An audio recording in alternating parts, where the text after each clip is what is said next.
बिस्मिल्लाहिर्रहमानिर्रहीम। अस्सलामु अलैकुम स्टूडेंट्स, आज हमारा टॉपिक है मल्टीपल इंटीग्रल्स और सब्जेक्ट हमारा है कैलकुलस ऑफ सेवरल वेरिएबल्स। तो टॉपिक की तरफ चलते हैं। मल्टीपल इंटीग्रल्स में से आज हम single variable function F of X और double variable F of x Y यहाँ पे पढ़ेंगे। पहले हम पढ़ते हैं मल्टीपल इंटीग्रल्स में से definite integral. The definite integral a to B F of x, इस हालत में with d x denotes the area between x equal to a and x equal to b under the curve y equal to f of x and above the positive x axis f of x is non-negative। अगर f of x हमारे पास non negative है, dx यहाँ पे इसके साथ multiply है, तो फिर हमारे पास integration a to b f of x dx ये हमें क्या देगा? एरिया अंडर अ कर्व देगा। To define the definite integral a to b f of x dx of a function of one variable. पहले हम फंक्शन ऑफ वन वेरिएबल कीजिए, definite integral define करेंगे, फिर डबल, फिर triple, up to so on. Other videos में हम फिर इसे डिस्कस करेंगे। इसके बाद जो है ये पहला डेफिनीशन में एफएससी वाला जो आपने पढ़ा है वही डेफिनीशन मैं यहाँ पे रिपीट कर रहा हूँ। डेफिनेट इंटीग्रल के लिए A to B F of x D X के लिए A to B F of x D X क्या रिप्रेजेंट करता है? ये एरिया को रिप्रेजेंट करता है। x equal to A line से लेकर x is equal to B line तक अंडर द कर्व, ऊपर इसका जो हिस्सा है y equal to F of X curve है और नीचे इसका पॉजिटिव एक्स एक्सिस है। मगर कंडीशन इसके लिए ये है कि एफ ऑफ एक्स हमारे पास नॉन नेगेटिव हो, मीन नेगेटिव फंक्शन ना हो। ये समझाने के लिए पहले मैं यहाँ पे ग्राफ की तरफ आता हूँ जो मैंने डिराइव किया है यहाँ पे, तो उसके बाद फिर डेफिनीशन की तरफ चलेंगे। ये हमारे पास फंक्शन एफ ऑफ एक्स है, y equal to F of x function, y equal to F of x ये हमारे पास फंक्शन, और ये x is equal to a, ये हमारे पास ये लाइन है अप टू सो ऑन, ऊपर और नीचे। इसी तरह x is equal to b, आपको पता है स्टूडेंट्स, आपने एफएससी में पढ़ा है कि x is equal to a, x is equal to b अगर हमारे पास आते हैं तो वो लाइन जो है parallel to the y axis होंगे। So x is equal to a और x is equal to b हमारे पास दो लाइन हैं। इन दोनों लाइंस के दरमियान में और इस function y equal to F of x की नीचे under this one and above the positive x axis, और इस पॉजिटिव एक्स एक्सिस इनके दरमियान में जो एरिया आता है ये हमारे पास इंटीग्रेशन से आता है, integration a to b f of x D x से। Integration a to b f of x D x ये रिप्रेजेंट करता है एरिया को।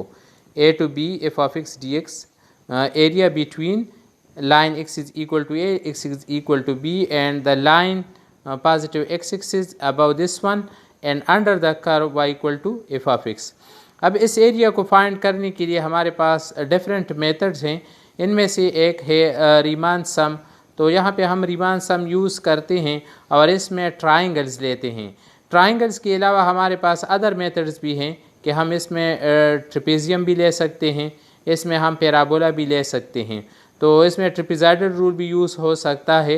इसी तरह इसमें सैम्पसन्स रूल भी यूज़ हो सकता है जो आपने एफएससी के लास्ट चैप्टर में पढ़ा है।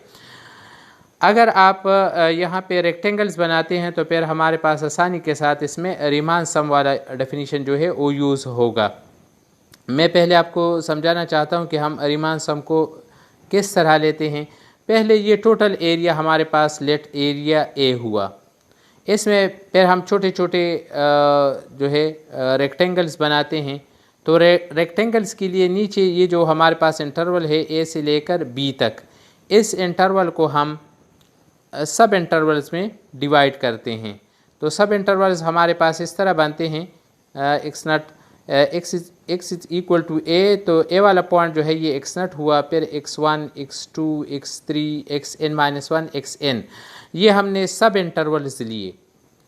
बड़ा इंटरवल जो है वो ए बी है और इसमें हमने छोटे छोटे इंटरवल्स बना लिए जिसे हम सब इंटरवल्स कहते हैं, x naught to x1, x1 to x2, x2 to x3 and up to so on xn-1 to xn। अब हम स्टूडेंट्स इस तरह करेंगे कि हम इसका जो है डिफरेंस फाइंड करेंगे कि इसमें कितना चेंज है। तो x1 माइनस एक्स नट ये डेल x1 की इक्वल, ये वाला जो विड्थ है ये हमारे पास, ये जो आप इस सब इंटरवल का जो लेंथ ले रहे हैं तो ये विड्थ है किस चीज़ के लिए, रेक्टेंगल 1 के लिए, A1 के लिए। तो इसका जो विड्थ यहाँ पे बन रहा है वो डेल x1 हुआ। इसी तरह यहाँ पे डेल x2 आएगा। इसी तरह यहाँ पे जब आप x3 से x2 को माइनस करेंगे तो del x3 up to so on last तक xn माइनस xn माइनस 1, तो डेल xn ये हमारे पास जो है हर एक सब इंटरवल का लेंथ आ रहा है। अब हम इस तरह करेंगे स्टूडेंट्स के x1 x0 पे एफ ऑफ एक्स की वैल्यू फाइंड करेंगे। तो इसकी वैल्यू जो है हमारे पास एफ ऑफ एक्स नट, फिर यहाँ पे एफ ऑफ एक्स वन, यहाँ पे एफ ऑफ एक्स टू, यहाँ पे एफ ऑफ एक्स एन, और ऊपर हमारे पास आएगा एफ ऑफ, यहाँ पे एफ ऑफ एक्स एन, यहाँ पे f of x n minus 1। अब हम इसमें जो स्मॉल इंटरवल सब इंटरवल्स हमने बनाए हैं इनमें से एक एवरेज पॉइंट लेंगे। एवरेज पॉइंट कि जब हम यहाँ पे कोई रेक्टेंगल बनाते हैं, पहले मैं इस रेक्टेंगल को यहाँ पे आपको समझाना चाहता हूँ कि इसका जो विड्थ है वो डेल x1 हुआ, और इसका जो हाइट है, जो हम इसका जो लेंथ लेंगे वो किस तरह होगा, वो इस तरह होगा कि आपने एक्स नट पे यहाँ पे एफ ऑफ एक्स नट बनाया, यहाँ पे एफ ऑफ x1 बनाया। अब आप एफ ऑफ x1 और एफ ऑफ एक्स नट इन दोनों का जो एवरेज लेंगे वो एफ ऑफ सी आर आएगा। सी आर क्या चीज़ है, ये C1 जो है, C1 ये फर्स्ट इंटरवल में एवरेज है। इन दोनों का जो एवरेज बन रहा है एक्स नट और x1, इसका एवरेज कि जहाँ पे हमारे पास ये रेक्टेंगल बनेगा तो ये रेक्टेंगल इसका जो हमारे पास लेंथ हुआ, लेंथ आप ये साइड भी ले सकते हैं, ये भी ले सकते हैं, मगर ये ज़्यादा मौजू है कि हम इसका एवरेज यानी औसत इसका ले लें। यानी इसका जब हम एवरेज लेते हैं तो हमारे पास आएगा एफ ऑफ एक्स 1 यहाँ पे। अब इस एरिया को फाइंड करेंगे तो स्टूडेंट्स आपको पता है कि रेक्टेंगल का एरिया जो है ये विड्थ इनटू लेंथ, इसको मल्टीप्लाई करेंगे। यहाँ पे विड्थ कितना है, डेल x1 है, और हमारे पास जो लेंथ है वो कितना है, एफ ऑफ सी आर है, जो हमने एवरेज भी लिया है। अब इस आइडिया को समझाने के लिए मैंने पहले एरिया A1 लिया, फिर area A2, A3 up to so on area AN। तो area A1 f of C1 multiply by del x1। ये डेल x1 जो है टोटल ये विड्थ को रिप्रेजेंट करता है, जबकि एफ ऑफ C1 जो है ये लेंथ को रिप्रेजेंट करता है। तो रेक्टेंगल में जब हम लेंथ इंटू विड्थ लेते हैं तो ये एरिया ऑफ फर्स्ट रेक्टेंगल हमें देता है। इसी तरह A2 F of C2 del x2 ये हमें सेकंड रेक्टेंगल का इसका एरिया देगा। इसी तरह आपने C3 लेना है, C3 थर्ड नंबर रेक्टेंगल है, इसका एरिया हमारे पास आएगा F of C3 del x3, ये थर्ड नंबर का हुआ। इसी तरह AN तो f of CN del xN, तो हमारे पास nth रेक्टेंगल का एरिया आएगा। अब टोटल एरिया फाइंड करने के लिए, टोटल एरिया मैंने अभी आपको बताया कि ये मैं लेता हूँ A, तो टोटल एरिया के लिए आप इन तमाम एरियाज़ को ऐड करें, A1 plus A2 plus A3 up to so on. अब इसे समेशन फॉर्म में लिखिए, तो समेशन फॉर्म में ये आएगा, आप जब इन सब को ऐड करते हैं तो समेशन फॉर्म में आएगा summation r from 1 to n F of C r del x r. r represent करता है 1 2 3 4 अप टू सो ऑन, तो यहाँ पे 1 1 2 2 3 3 n n, इन सब की जगह पे जनरल सी आर और डेल एक्स आर ये आएगा। r runs from 1 to n summation form में। This total area, the total area under a curve y equal to f of x up to the positive x-axis from x is equal to a to x is equal to b and y is equal to f of x is non-negative, then it is this one is called Riemann sum। अब इस Riemann sum पे अगर हम students, अगर यहाँ पे आप देखते हैं कि हम इस n इंटरवल्स को फॉर एग्ज़ाम्पल फर्स्ट लेते हैं 100, तो फिर अगर हम इसे 200 करते हैं तो यहाँ पे एक्यूरेसी और भी ज़्यादा जो है ये एक्यूरेट एरिया हमारे पास आएगा। अगर हम इसी तरह 1000 लेते हैं, 3000 लेते हैं, अप टू इन्फिनिटी लेते हैं, तो फिर ये रेक्टेंगल जो है ये और भी छोटे हो जाएंगे, और डेल एक्स आर जो है इसकी जो वैल्यू है ये टेंस टू 0 हो जाएगी when n tends to infinity. तो जब हम n टेंस टू इन्फिनिटी लेते हैं तो फिर हमारे पास एग्जैक्ट एरिया आएगा, जबकि एग्जैक्ट एरिया को हम इंटीग्रेशन से रिप्रेजेंट करते हैं a to b f of x dx। और ये जो हमारे पास रीमान सम आया है इसमें आप n tends to infinity put करें, limit n tends to infinity r from 1 to n f of cr del xr। ये हमारे पास जो है ये एरिया अंडर अ कर्व या फर्स्ट इंटीग्रल है जो कि वेरिएबल सिंगल वेरिएबल x के साथ है। Integration a to b f of x dx, it is equal to limit n tends to infinity and the number of rectangles tends to infinity r from 1 to n। तो ये अलग अलग a1 a2 a3 up to a infinity जब हम लेंगे तो ये total area फिर हमारे पास एग्जैक्ट आएगा। तो ये हमारे पास डेफिनीशन है फर्स्ट इंटीग्रल का जिसमें हमारे पास वेरिएबल 1 हो, मीन एफ ऑफ एक्स के लिए। अब इस डेफिनीशन को मैं यहाँ पे दोबारा रिपीट करता हूँ। The definite integral a to B F of x D x, यहाँ पे डी एक्स है, denotes the area between x is equal to b under the curve y equal to F of x and above x axis f of x is non-negative। To define the definite integral a to b f of x dx of the function of one variable, mean 2 dimension में जो हम ले रहे हैं function of one variable. तो फिर step first, divide the interval a b, closed interval a b जिस तरह अभी मैंने किया, into n sub intervals. A b closed interval को आप सब इंटरवल्स में डिवाइड करें of different length, let del x1 del x2 del x3 del xn। जिस तरह मैंने यहाँ पे आप स्टूडेंट्स देख सकते हैं साथ में कि जो फिगर यहाँ पे है इसमें ये वैल्यूज़ मौजूद हैं। तो ये फर्स्ट नंबर स्टेप हुआ having different lengths. Second step आपने लेना है, in each interval choose an arbitrary c r. आप एवरेज पर भी ले सकते हैं, आर्बिट्ररी किसी भी पॉइंट पे ले सकते हैं, मगर बिटवीन x0 और x1। तो ये c r and del x r, del x r हमारे पास टोटल चेंज है, इसमें आप एक पॉइंट सी आर लीजिए। R runs from 1 to n। अब क्या करना है आपने, इस पे एफ ऑफ सी आर को ड्रा करना है। एफ ऑफ सी आर जो है ये फंक्शन के ऊपर आएगा, जबकि इंटरवल के एन साइड में सी आर पॉइंट आएगा। Now step 3, from the Riemann sum summation r from 1 to n F of C r del x r. तो ये हमारे पास एरिया ऑफ रेक्टेंगल्स हैं, एरिया ऑफ रेक्टेंगल्स जो अभी हमने टोटल एरिया में से लिए। अब इसमें जब हम n tends to infinity apply करेंगे तो हमारे पास repeat this process with more and more subdivision so that the length of each subinterval approaches to 0 and n the number of subinterval approaches to infinity, that is del xr tends to 0 n tends to infinity। जब आप put करते हैं तो हमारे पास यहाँ पे then we find integration a to b f of x dx, it is equal to limit n tends to infinity summation r from 1 to n f of cr del xr।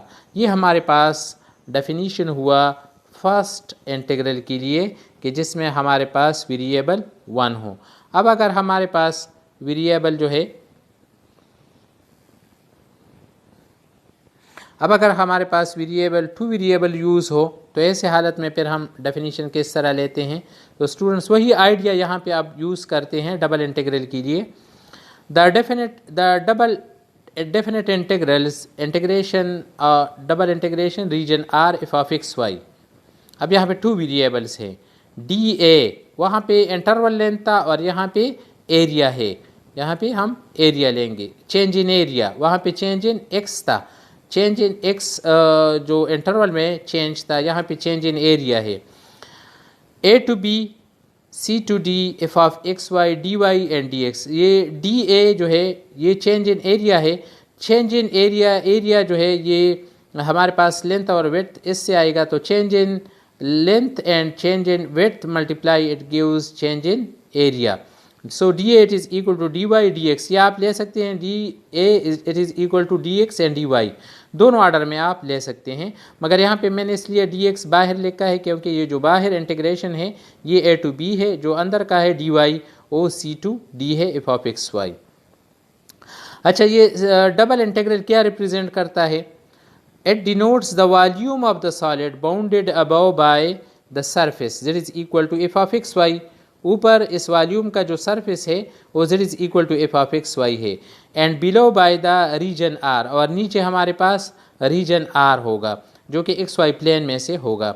F of x y is non negative, mean के double integral volume को represent करता है of solid which is bounded above by a surface z is equal to f of x y and below by a region r, so for f of x y is non negative।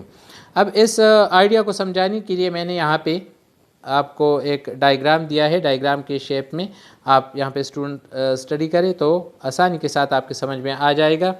ये हमारे पास हुआ x axis, ये हुआ हमारे पास y axis, और ये हुआ हमारे पास z एक्सिस। आपने इस तरह करना है कि यहाँ पे आपने वाई एक्सिस के पैरेलल लाइंस को ड्रा करने हैं और फिर एक्स एक्सिस के पैरेलल आपने लाइंस ड्रा करने हैं। तो जब आप ये लाइंस ड्रा करेंगे तो स्टूडेंट्स आप देख सकते हैं कि यहाँ पे हमारे पास ये जो रीजन बन रहा है ये रीजन आर हुआ। इस रीजन आर के अंदर आप रेक्टेंगल्स देख सकते हैं कि डिफरेंट रेक्टेंगल्स इसके अंदर बन रहे हैं। अब हमारे पास जो रीजन में यहाँ पे जो हमारे पास ये रीजन है, ये रीजन हमारे पास एक्स वाई में है जो कि इंडिपेंडेंट वेरिएबल है एक्स वाई प्लेन।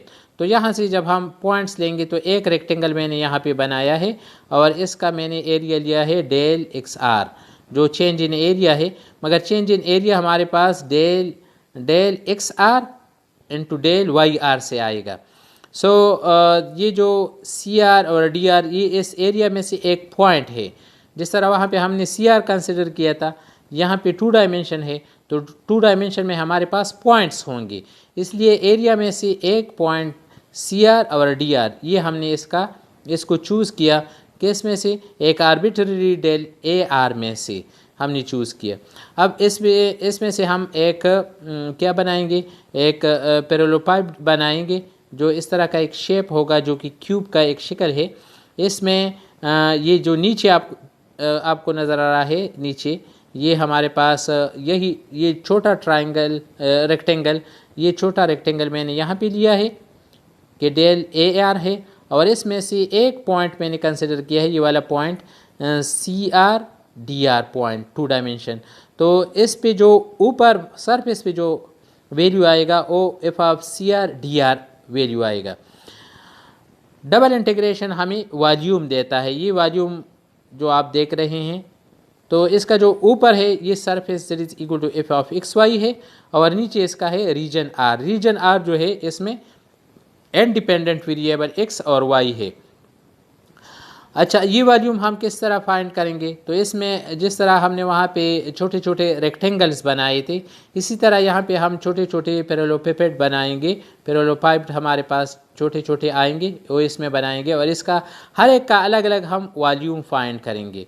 तो वॉल्यूम फाइंड करने के लिए ये मैंने लिया है एक आर्बिट्ररी वी आर लिया है, इसके ऊपर f of C R D r है। तो वॉल्यूम हम किस तरह फाइंड करते हैं स्टूडेंट्स कि नीचे हम एरिया लेते हैं मल्टीप्लाई बाई हाइट लेते हैं।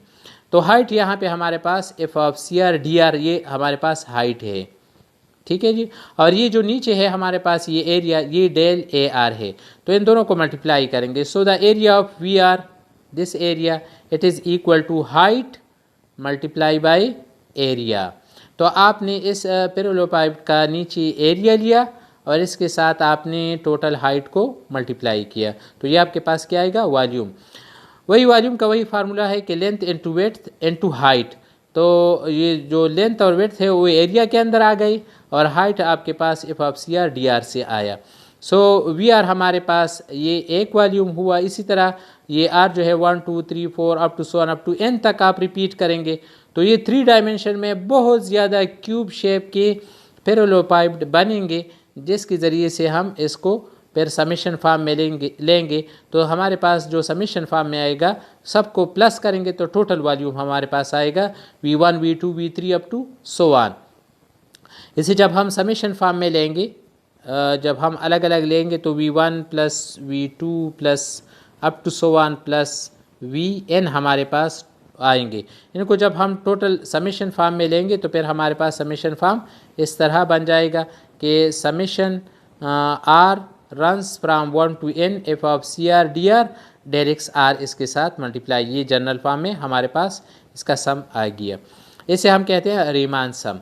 अब अगर हम इन क्यूब्स को या पैरेललोपाइड को अप टू इन्फिनिटी लेते हैं तो फिर हमारे पास टोटल वॉल्यूम आएगा, that is n tends to infinity या del A r tends to zero.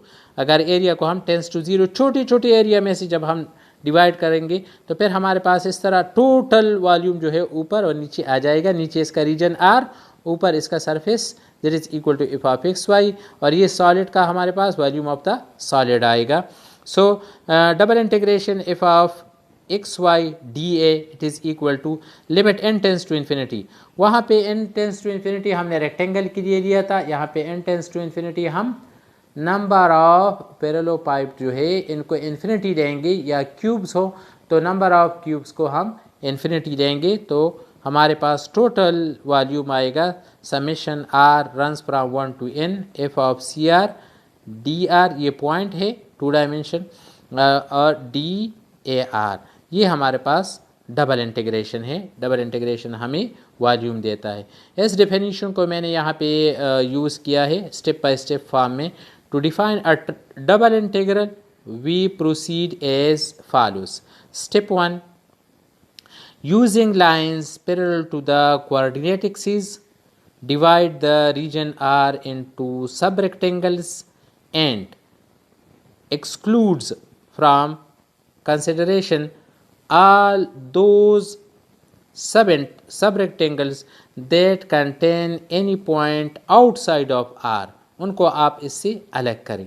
denotes the area of these rectangles by, ये छोटे छोटे रेक्टेंगल जो हमने इस एरिया के अंदर बनाए हैं, इस एरिया के अंदर जो हमने छोटे छोटे रेक्टेंगल बनाए हैं, इसमें इसे हम del a one, del a two, del a three, del a up to so on, del a N.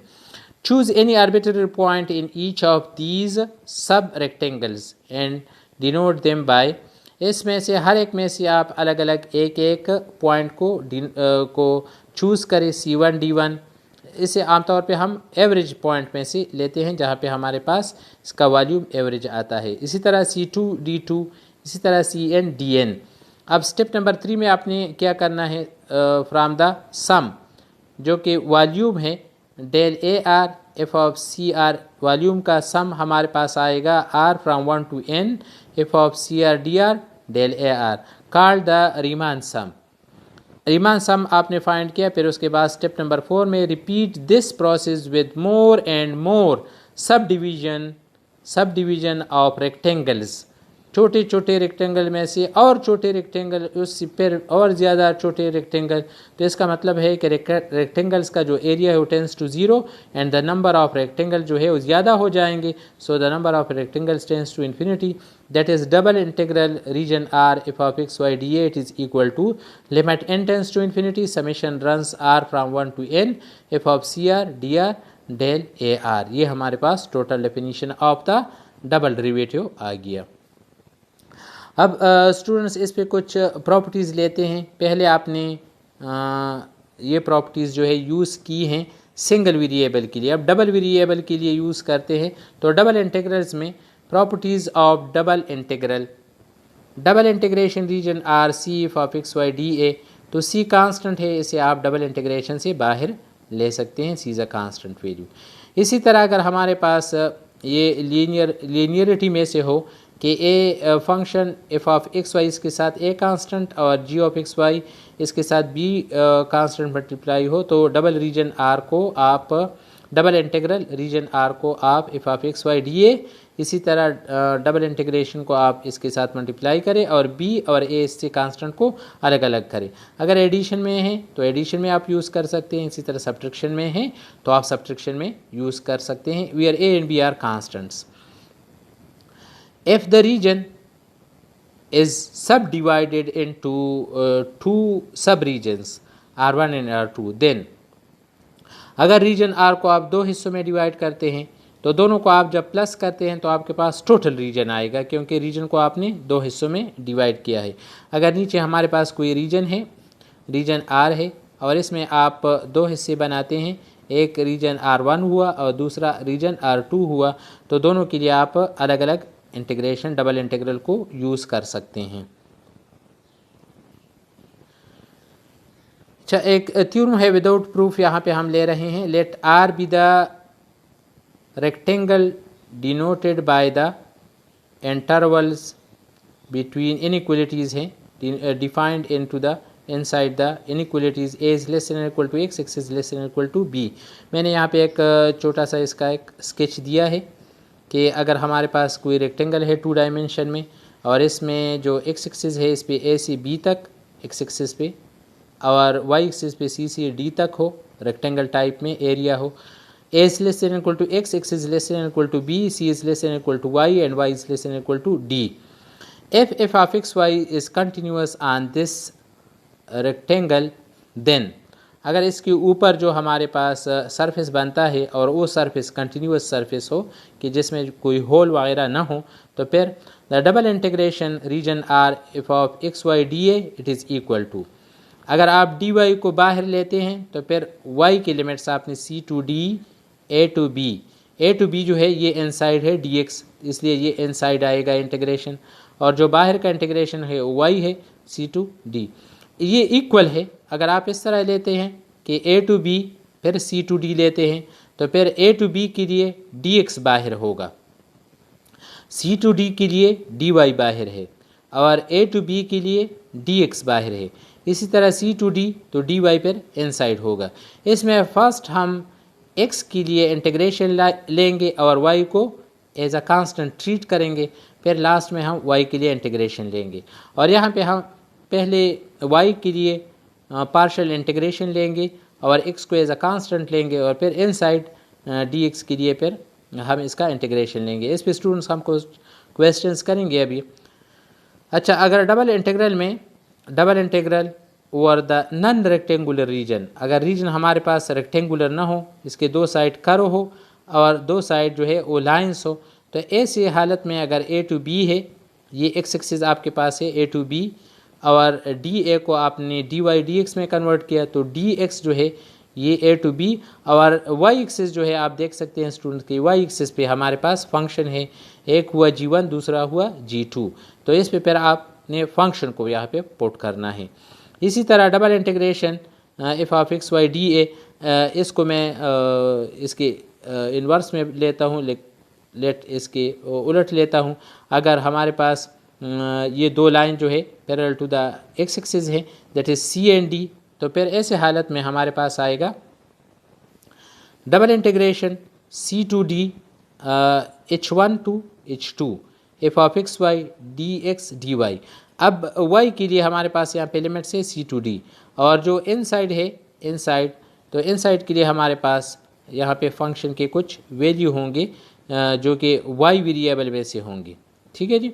तो ये इनसाइड हमारे पास इस तरह के फंक्शंस हैं कि ये अगर इस तरह हो और ये लाइन हो तो फिर ये वाला इंटीग्रल हम यूज़ करेंगे।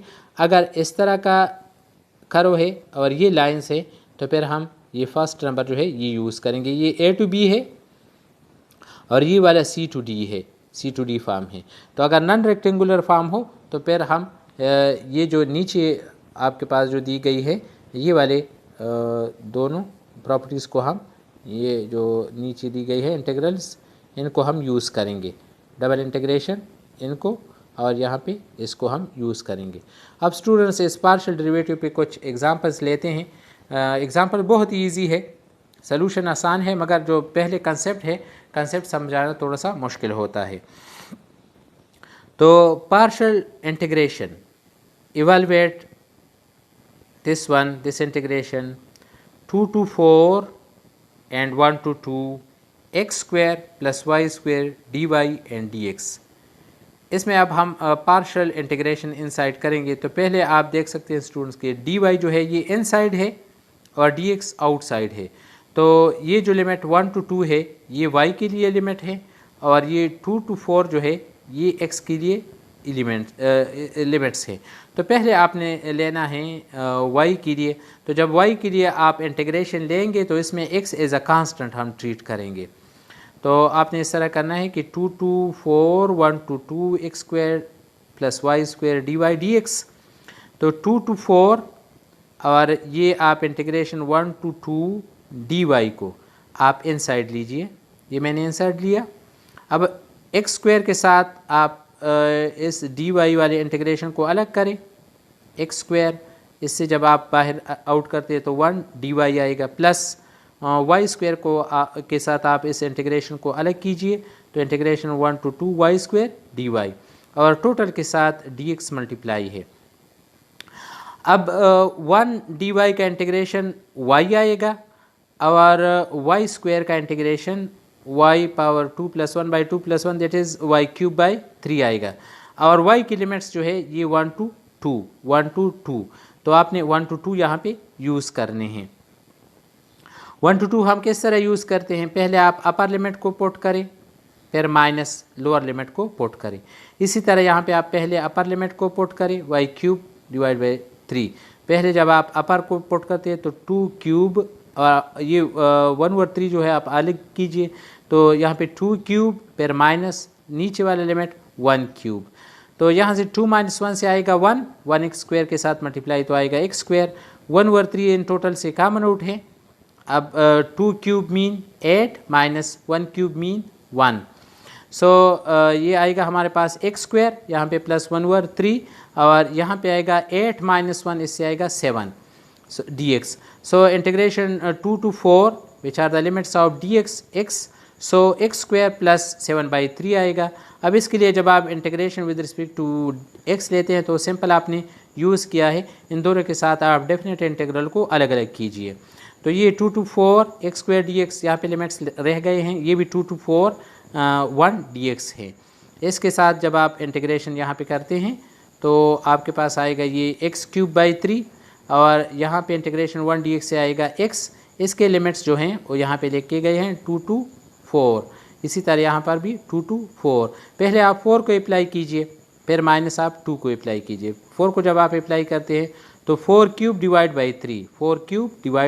3 माइनस, फिर आप 2 को अप्लाई कीजिए तो 2³ / 3, तो यहाँ पे आएगा 4³ 4 4s are 16 and 16 4s are 64, तो ये आएगा 64/3 माइनस यहाँ पे आएगा 2³ मीन 8/3 प्लस यहाँ पे ये जो है यहाँ पे जब आप लिमिट्स को पुट करते हैं तो 4 - 2 ये आएगा अपर 4, नीचे आएगा 2, सो 4 - 2 इससे आएगा क्या 2 को आप 7 के साथ मल्टीप्लाई करें तो 14/3।